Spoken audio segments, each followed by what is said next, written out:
Mama teka teka teka teka teka teka mubongo nayo Dikali yalelo batala kate Totola dikaka dikali yalelo Oko yako baba niputa siyo Bapa ni na telebisi camion taxi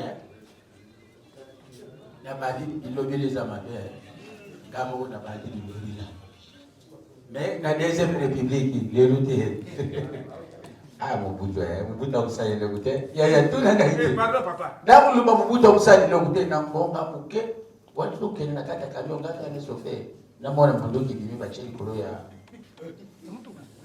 ngamona banderi ya Mobutu oye koya Zaire dana bere babina batina kubina na kata camion makay gana ngibisa na diskadi mbala moko to sutuka komi na oyo kote bateka bilamba na kato soli ya nini bona kata ya voiture ngana libise papa chauffeur ngai nini na libise na sombi duko kita wapi kati fanya kita kote ba martyr na sima kote pale di mais ça tous les gars dit loba ça vous c'est ngai donc pour vos impressions de qualité, Logic Print est prêt à vous offrir les meilleurs.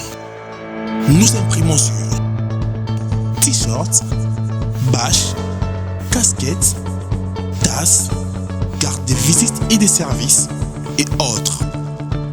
Pour plus d'infos, contactez-nous au +243 81 75 52 746. Notre adresse: Avenue Colonel Ebeya, numéro 1060, référence Assemblée provinciale, Kinshasa, Gombe.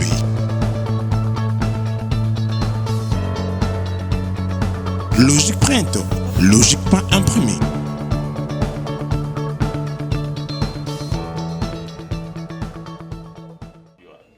Nous sommes là avec vous. Nous allons vous accompagner dans tous vos projets. Je suis directeur du cabinet adjointe au ministère de la Culture, Art et Patrimoine.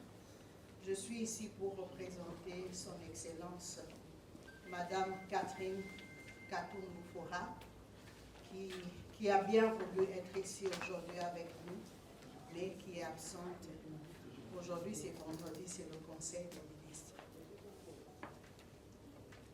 Je présente mes sincères remerciements aux organisateurs de cette foire et je suis très honorée d'être invitée à la cérémonie d'ouverture de la foire organisée par les réseaux des organisations des jeunes africains. En cette journée commémorative de la journée de l'art, en effet, le thème retenu, art et entrepreneuriat, cadre avec la vision du chef de l'État, l'Excellence Félix Antoine Tshisekedi Tshilombo, dans la politique du gouvernement concernant l'art. Le programme gouvernemental, par les attributions de l'autorité du tutelle, insiste sur la promotion et le développement de l'art congolais.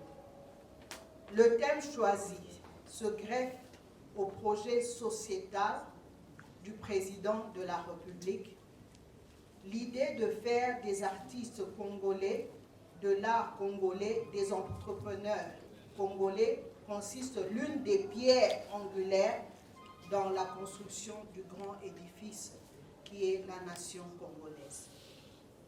Tout en vous promettant l'attention particulière et le soutien solide de son Excellence Madame Catherine Katungu-Fora, ministre de la Culture, Art et Patrimoine, à de telles initiatives que je trouve encourageantes.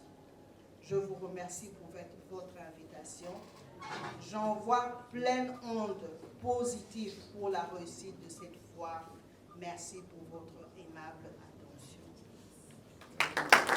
Complet. Sans moment, il fait chaque fois, c'est là toujours parce que ce sont deux vieux qui ne sont pas pour les artistes comédiens. Il est là. Il est toujours dans le chapeau. Il y a la veste, il y a chapeau. Soso Pembe, Azanga Rambo Kate. Toche le micro, on peut essayer 5 minutes. Bonjour à tous. Bonjour. Eh mama teka teka teka teka teka teka mubongo nayo Imani ya lelo masala kate Sotola nikaka libali ya lelo Oko ya kobala liputa sinyo Teka teka teka teka teke mubongo nayo Imani ya lelo masala kate Sotola nikaka libali ya lelo Oko ya kobala liputa sinyo Pape sali papa ya ndenge nini Pape sali papa ya ndenge nini Otiki desa elalami sosongo wuti wapi Pape sali papa ya ndenge nini Mibadi ya lelo basala kati obalula kobota Pape sali papa ya ndenge nini Otikelo kote balambi soso kaka bakoma ne manshaki Bota te antu Sojo moni baba na bana Komi babeta bana makofi yaye Azana piaka. Merci beaucoup, merci. En tout cas, alors, juste, Batia Bilosus, non, moi, c'est la casa. Hein? Makaya, Mayoma. Merci, Tozana Bine Longo. Tozana Bine Longo. Torobaki panier zaliawa, panier zaliawa. Panier zaliawa. Makaya yaka. Koko na yaka. Ya! Yaka! Yaka! Makaya. Bon. Ya, gana dingila. Wewe makamuna moni lelo aponda ya. Makamuna moni. Mbadi mama. Gana ujipe. Ipe. Lakini no, nyingine za wana za kukenda shule. Kikalbane ngala, papa albane ngala. Tubaye ngala. Lelo basoda bazawa. Eza deuxième république solo na beti la ino na ye deuxième république ya lelo ke. Bapa ni na telebisi camion taxi ya. Na badi ilobeleza mabe. Kama na badi ilobeleza. Mais na deuxième république lelo te. Ah mubuto mubuta usali lokute. Ya tuna na ite. Pardon papa. Na mulumba mubuta usali lokute na mbonga muke. Watu ukene na kata camion ngata ni sofe. Na mwana mpunduki bibi bacheli kolo ya. Ngamona banderi iya. Obudu oye. Oye koya. Zahirwa dana bere. Babina batina kubina na kata camion. Makaya. Gana uyibisa na diskeli. Mbala moko to sutuka komi na oyo kote bateka kabila bana kakyo. Ah, solo ya nini bona kata voiture. Gana libise papa chauffeur ngai ni libise na sombi. Uko kita wapi? Kati fanya kita kote ba martir na sima kote pale dipe. Omesa tulega dite. Loba. Isabu singai dogi na lapi na kokudo basudi loba lobate. Bongo yoto makama papa ko pasante. Akonzi bazui demo ko bati bona kwa kununo ina na mboka batika kununo esi bazui apare appareil yo à partir des États-Unis appareil soki ba ko toma na nzela iboni ko za kununo c'est tout bazui yo keba basala bazali batu basala ko ba wana basala bango basala papa zela tala ate we basango en Afrique du Sud Afrique du Sud ko liboso ba mekaki 500 personnes no bien les gars qui basent la Brazzaville oh la Brazzaville basent 5000 personnes lelo on a tongo quand on voulait commettre ayi na ngwa 7h30 na 7h15 na 7h45 aïda Oh. merci communiqué moko tuza nango 3 garçons pardon baya 3 garçons courage 3 garçons muta dongi baya yaka 3 garçons zila 3 garçons ozana passeport oui ozana passeport ezali opala passeport ok merci chama kombo na bakoponda kere écran Nateki Marcel na pesi mutumbumu na. Bon, lokola bele tu kama tu mbongo ya mama na bele tata na minu. Bukendi mutumpe asara o jari businga na ye. Mbongo o itigari. Na butamu na obara Vodacom ti. Na ochana Vodacom. Papa tire le roi. Mbongo tika laisser belé papa. Tigari quoi même? $5,000 ils ont belé papa. Il va $5,000 belé. OK laissez. Mais c'est de l'œil. Ils ont la Bible yo kuti la tatele yo ja tatele yo ndirimia lubana mwana yo mbongo tigari tukuchamu na kesi ya family lubana yi ya buja muna mbongo anu tigari wana mbongo ani jali tukuchamu na kesi ya family papa toyokana ambo tena kesi ya family ati yangi haya kiotikala yangi yo ya busha ambo tupendeka yandokula Mameni, chef, Yamwana papa, je crois que c'est une très bonne idée. On est déjà à un papa. Il doit appeler ses amis, papa. Bon, on écoute dans la famille, c'est une très bonne idée. C'est une bonne idée.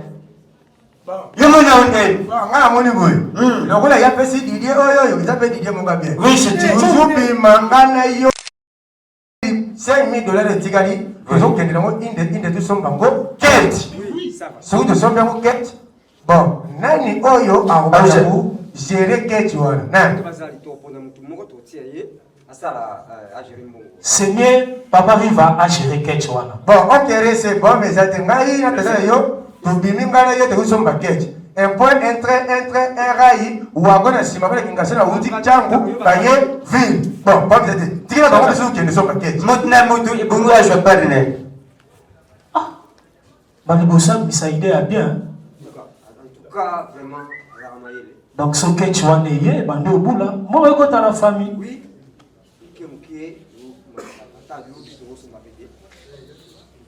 Yango. Ona mona ete. Yango. Mama yango na soldat moi. 2000 na soldat moi. Oh yango 2000 francs. Maman. Oh petit. Zakal. Ah, yo connais yo. On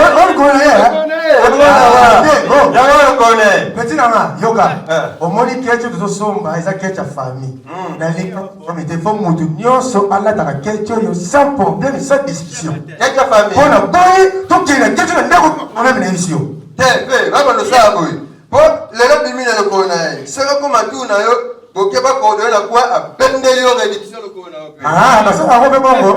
C'est que ça Papa va standard et qui va le coloter yo megana. Je fais maintenant. Attends la mise sur la gogo, attends la mise. Et quoi qui déjà? Et quoi qui au chamo combien? Ah, t'as mis ça bon là, $4,000, mis ça. Combien? Il met ça $4,000, mis ça. Petit, to teki lo pango. Mbongo tikali famille et décidé to somba cage. Yango to ye awa to somba cage ya famille. Ozoyo to zaka na $5,000 ya pamba. Soko mwenye za mke oyebisi biso to bakisa. Toujours dans la famille comme ça du solo. Fais ça boy. Money.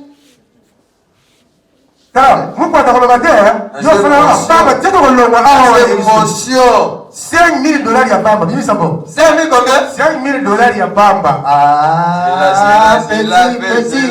Makama komatise zate, kiti sande. $5,000 ezali bele, eza mukie, na vie lelo. Tera kongo neza ko bele. $5,000. Ya zwango, bimisa $5,000 no. Bimisa kama tango. C'est là. Oh, bossa va géo te bossa ça. Tala mbongo nazo peso na miso badu, mais zo kina kulise kuno zongi ici. Petit, c'est ça fait, c'est ça. On va se 1000 francs likolo, 1000 likolo. Bon, zoa basi. 1000 yango, kama tango. Bon, j'espère que tu sais ici. Bisous de Kendao. Petit. Oh, tu l'as là, tentation te pena, oh, tentation te. Tara. Qu'est-ce no? Eru mago kurete. Ade tout un nebzera. Eru mago kurete. Vous eru mago kurete ya zo sham. Oh, Dora. Dora. Yo mona te. Le mingi izate. Ici tu sommes catch. Bon, elle va te soumani. Quête. Elle va te soumani. Quête. Bon, ok. Petit. Merci hein. Merci. Jambi. Merci. Ok. Oh, tentation te. Mais bah, on m'a dit depuis bah, il dans son baquet, Django. Papa, son akira, ma mozara, compliqué. Allez, vous pouvez en tout cas, en plus, il y a bien ça qui papa Kouloutou, papa Koba, c'est la cave. Baya qui va vous dire. Dans Zila, dans le zoo, il y a Namoni, Bawuti Bamboka. Papa, je suis là comme vous. Bamu bazo kende makambo zo kende siko mbangu. Kote bazo toma. Oyo bi mise bazo kende bi activité mo yemene jawara pour ba comédien. Yise na biso biso to longo awo to kinota ngo ndeki ba kosala comédie na bango. Oyo ki Papa Nixon. Ah, Papa Nixon. Ah, lungwa. O mari ko bo libanga yo so biso bo. Oyo ibo. Revenez à notre face. Bon, papa. Yo olingoloba makambo ebele. Atelo ezara simple, il faut qu'il na biso gauche droite papa. To pesa ki mbongo au son package. Ou pesa ki mbongo madame tele la mutuka, to so kate jusque là. Finalement bo sobite. Bon, mais ça te mukwata azari wana, de mukwata azari wana, de mkumle azari. Malembi. Na liku to lo bate banka de se pesa ko chum se dalis. Tata no yewe. Et puis quand tu as papa ngane mnando kumba. Bako sante mso école et mon mnando kina. Yo de kumba wa. Bon, petit, tu bima qui a na ise mona surtout après la première c'est le bon moment. Na jansi. Tu bimi tu ki utamure. Tu koti kato, tu bimi louvre, tu yeloa. Petit perdant. To sirisi wenje mo bimba pona ko luka kecho ko kwa biso nyoso. Nyoso famille. Yasika, usumbi. Yasika. Oko za dide Isaka garuga shiripish, tatu bimisha mwa shiripish. Keti wana, tunaleta waka asho doke fete. Soki fete zate, omeyu olata waka kaba choni koso. Nani? Waipa nekute shwe. Lima, yela wana lukoloma wana ngo awa, amuna ngo sikoyo, tutara soki mako diskite. Bobi misango. Bimisango. Bobi bimisango. Ouvre keti yango du zombi. Vrai keti. Bah. Mais papa, comment on s'en va, maman? Nazaïni. Qu'est-ce que tu connais? On te donne, il y a tant de bébés à y mettre sur ma quête. Papa, il y a des sur ma quête. Qu'est-ce que tu as qu'est-ce que tu as dit, papa? Qu'est-ce que tu as quand tu me dis que tu sommes Yamo, tu sais, non, tu es là. Maman, tu as dit ça. Pour éviter que tu aies ça sur $10, alors les restes en bon ça. Qu'est-ce que tu soumis à moi? Il y a ça, tu sais, combien? Nous sommes en bon, nous avons 5000 balles. Eh mon Dieu! Mais papa, comment on joue l'imprédence, mon papa? Hein? Tu as dit que c'est ma garantie, papa. Je reviens à papa chose. Tu as un peu toujours au bima. Tu as toujours un baguette pour un bichon nyoche. Ah! Est-ce que tu veux que je me soutienne à Moutou?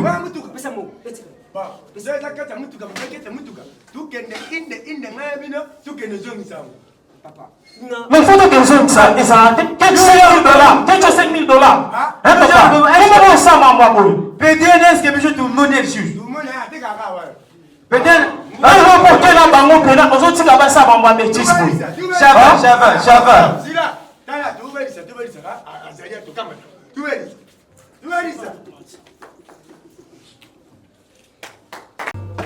Mais pour prier. Oh, I. No, I. No,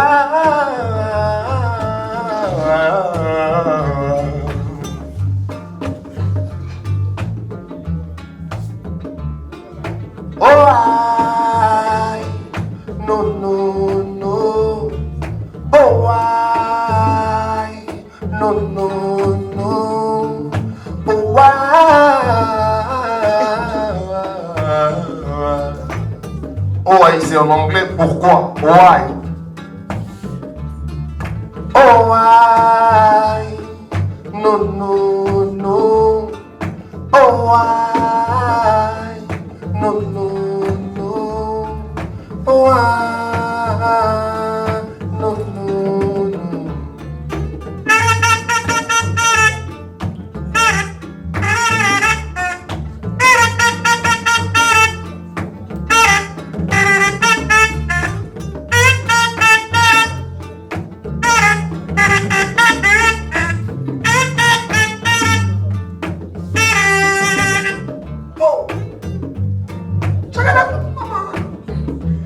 prison dans ma tête. Non, non, t'inquiète mon frère, je suis qu'un homme dans le bas. Je dois me battre halte comme un homme dans le bas. Il doit se battre jusqu'à son dernière existence. La prison dans ma tête. Non, non, t'inquiète mon frère, je suis qu'un homme dans le bas. Je dois me battre halte comme un homme dans le bas. Il doit se battre jusqu'à son dernière existence. La prison dans ma tête.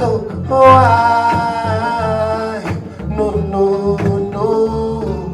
Oh, aïe. No, no, no. No, aïe.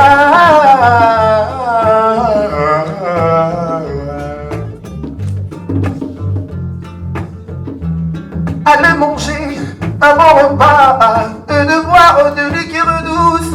Aller manger un bon repas et de boire de liqueur douce. En voyant tous, chez les gens tous, oh, ils ont rien préparé. Aller manger un bon repas et de boire de liqueur douce. Aller manger un bon repas et de boire de liqueur douce. En voyant tous, chez les gens tous, oh, ils ont rien préparé.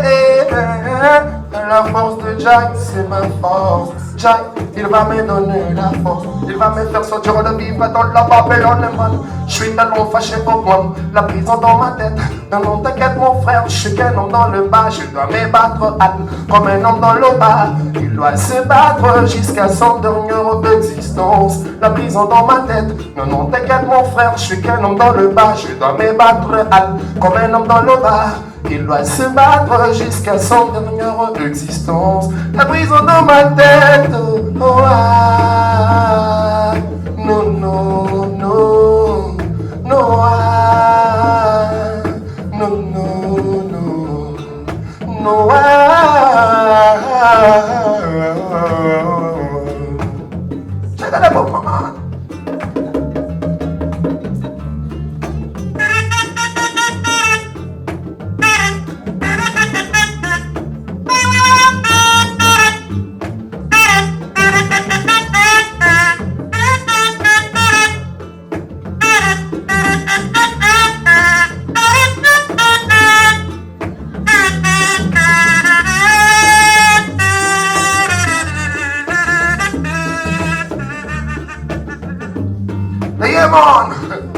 Solo by them talk, them go shun to me, to respect them the loafer. So they make no song, so I was over then and I couldn't then try come dancing on the memo to the memo.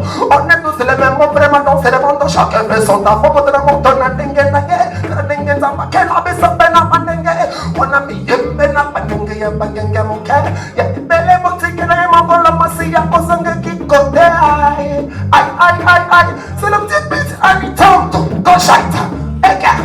Oh,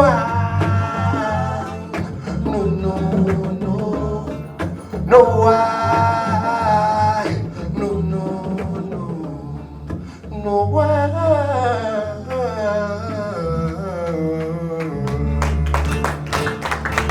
It's the shorty one, the shorty Johnny White Chuck, big up, Tetanus.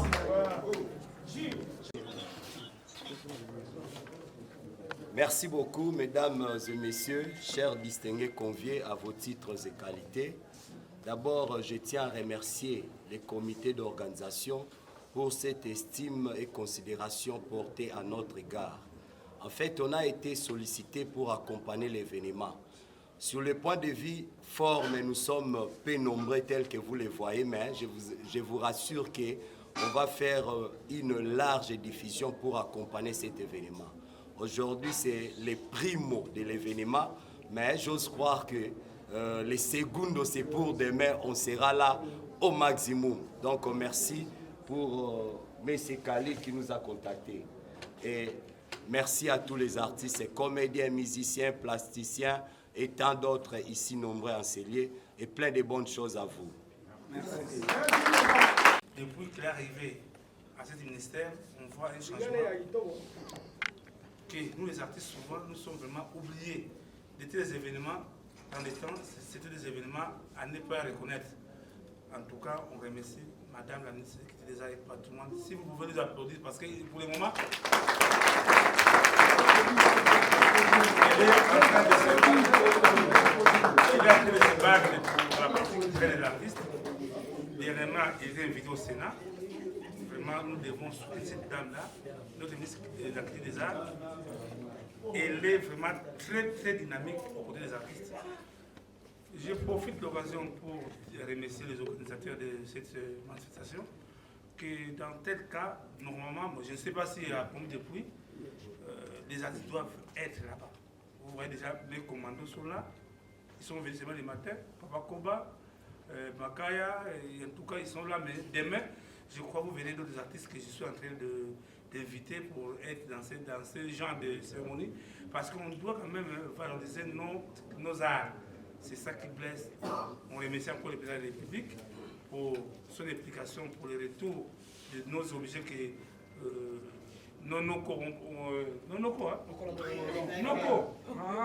les Belges ont pris tous nos statuts et tous nos archives. Maintenant, en tout cas, c'est bientôt le retour de ces objets. En tout cas, au nom de tous les artistes congolais, nous remercions le président de la République. En tout cas, je vous remercie. Merci beaucoup. Merci beaucoup, amis internautes. Nous sommes là avec Madame Ladir Kaba du ministère de la Culture et des Arts. Madame Ladir Kaba, vos impressions par rapport à la dite événement? En tout cas, je suis très ravie et je vous remercie pour votre invitation d'aujourd'hui. C'est vraiment un plaisir de voir comment les jeunes Congolais vont de l'avant. J'aime les initiatives et le ministère de la Culture et Arts est là pour accompagner les œuvres des artistes congolais. Nous sommes là pour vous soutenir afin que vous allez de l'avant. Son Excellence Madame Catherine Katundu, le ministre de la Culture, Arts et Patrimoine, met son accent sur la jeunesse congolaise pour vous encourager. Elle est là pour vous soutenir vos œuvres afin que tout ce que vous ferez aille de l'avant. Ok. Yambo ya kotuna wa motuna ndenge ndeko auti kotuna oyo pe tozali ba chaîne ya internet et pa wapi tozali kotambwisa penda sango na bino partout na mokili mobimba. Makanisi na yo en tant que directrice ya cabinet ya ministre ya culture pona nini bokipaka penda bilenge te mingi soki bato baye boponaka kaka bilongi okoki koyebisa bato pona likanisi parce que balobi ke ezali pona ba jeune talent donc bato bayebani te mais soki bato wana baye pa na bino bolingaka kokotisa bango te ezaka pona nini? Non, eza vrai te parce que toza wana na ministère ya culture, art et patrimoine pona koyamba ba artiste nyonso wana penza na kolobaka eza lokuta parce que nga moko nazana na yambaka nasalaka différence te nayambaka ba jeune nayambaka ba musicien nayambaka ba artiste nyonso. Nous sommes là pour vous. Moi je pense nazokanisa eza plus que bino nde mutu boyaka vers biso te parce que ce que talipé bien ba jeune artiste bayebi ministère de la culture et art bayaka te bazana information mo côté à ministère na bango. Il faut koya tozaki na Sénat, il faut koya koyeba na Sénat tosali nini ba question nini eza ko poser. Nous nous battons. Le ministère de la Culture et Arts se bat pour les jeunes Congolais, pour les artistes congolais. Mais bino moko boyebi te ke tozo bunda pona bino. Bon, biso na ministère de la Culture et Arts et Patrimoine to soutenaka ndenge na lobby ba artiste eza na ba artiste ebele oyo baya na ba projet na bango o biso to soutena. Eza ngana ndenge na lobby, c'est plus vous qui n'avez pas l'information. Parce que ceux qui ont un projet moko et que le projet wana est bien déterminé, ministre Nabiso aboya kate ko soutenir. Au contraire, azamwasi moko azoko la la pongite jour et nuit azoko kanisa ndenge nini akoki promouvoir ba artiste Nabiso. Oui madame. Sans vous mentir, naza vraiment ému. Naza vraiment ému comment on a que les jeunes Congolais bazana ba talent ebele. Alors tozana mboka moko oyo ba jeunes bazana ba talent ebele. Mais bazaka na besoin ya soutien pour bakende liboso. Mais oyo tokoye ko sala to sala kango. Et là kana ko conseiller bino ba jeunes bo lembate. Bo continuer na sens wana ya ko faire valoir ba talent na bino, ko valoriser l'art congolais pour tokende liboso. Mboka na biso, c'est vrai que ce qui est vrai, toza na ba difficulté mouké, mais toza toujours na elika que dans le futur, en tout cas, tokozwa lisusu élan o tozaki nango avant, là où quand le Zaïrois sortait de ce pays, il était considéré. Tokozonga na susu na stade wana, quitte à nous, to continuer na sens o tozoko sala, to continuer na sens wana ya ko valoriser culture na biso, pe boye baka ke boza na ministre moko oyo azoko bundela bino. Soki boyoki ye akeye na Sénat, bolandaka boye bandenge nini azoko bundela bino po culture na biso efana na mboka na biso. Merci. Kola lelo, nazo remercier madame la DICAP, la ministre, nazo représenter le ministre, nazo remercier papa le directeur des arts et artistiques qui a accompagné le théâtre, nazo remercier Buno artiste nanu pour les affaires na bango, nazo remercier Buno Bolandi biso pour bosunga biso. Vraiment, eza mukolo moko ya esengo makanisi utaki mon vieux Kabia Bandeko sanga toujours que l'art, la culture c'est la vie. Hein? Donc le comme côté koleka sans culture. Mais tout comme on a que culture na biso za un peu minimisé du mieux na niveau moko boye assez. Mais biso makanisi mona ki tant tozo mona ke ba na bamboka msusu ba cœur ba commune à moi niveau moi likolo oyo écoute ba pays au bazaki considéré té na ba mbulo elekaki.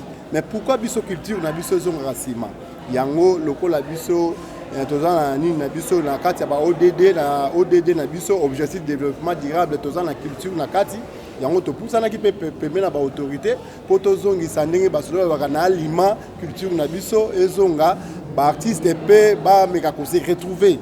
Donc c'est presque ça les candidatures na utaki esikawana. Merci. Wana mutuno moko ya poa théâtre zonga sima po ba artiste ba kota bikota kota. Moi je suis directeur artistique et théâtre national. Dis-moi quel est cet artiste qui a besoin d'être formé ailleurs pas une habitude de former yete. Mais tout le monde est derrière les SOB, les machins. Biso mo connaît tozobe bisoculture na biso. Non, je prends l'exemple des jeunes qui ont presté tantôt là.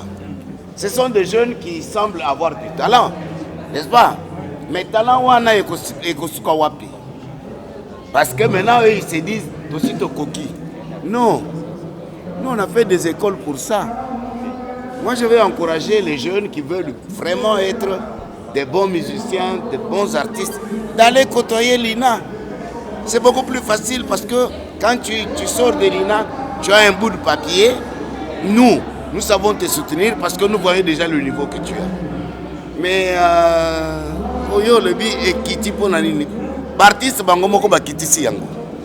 et aujourd'hui, c'est vrai, tu ne peux pas faire un spectacle dans la salle et avoir le public. Pourquoi? Parce que la télévision est pilulée et sur la question de biloko oyongana benga kaya buzoba na nini na ba chaîne wana et le Congolais on dirait qu'il est le Congolais lui-même on dirait qu'il est descendu aussi plus bas et il trouve ça bien pour lui parce que il rigole et tout. Je m'excuse. Je ne sais pas si c'est une personne qui a le talent inné mais il n'a pas de moyens pour nous côtoyer. Je te donne mon exemple à moi. Je n'ai pas commencé, moi je n'ai pas été à l'INA, mais par contre j'ai donné cours à l'INA. Et tu peux comprendre? Hein? Talent inné. Ok? Sorti par hasard, je me retrouve à l'Actor Studio. Je fais 2 mois à l'Actor Studio. Je reviens. On est en train de travailler. Le DG de l'INA à l'époque vient nous voir. Il dit non, en tout cas, vous avez un niveau très élevé. Nous aimerions que vous puissiez donner ça à nos profs pour qu'ils puissent. Mais quand tu as un talent inné, on doit le voir. On doit le voir. Il ne faut pas avoir un talent inné et puis en dessous de la table, non. Directeur, est-ce que Merci beaucoup, amis internautes. Nous sommes pratiquement arrivés à la fin de ces très bels moments. C'était là avec les artistes en général dans le cadre de foire de l'art, foire de l'art. Amis internautes, merci à la grande famille, merci à tous nos abonnés. Merci aussi à celui qu'on appelle Trisha Motomètre. Merci à toi mon vieux, merci à maman Georgette Mafuta et merci à le journaliste de l'association de presse en ligne du Congo. Et quant à moi, je demande à tous ceux qui me suivent de l'œil de près, abonnez-vous massivement. Et d'ici là, portez-vous bien. À la prochaine numéro. Bye.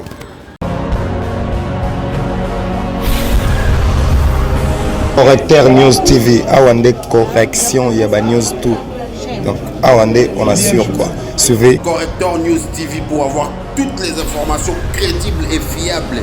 Correcteur News avec Yemoko Rachou. Rachou, la caramel, check.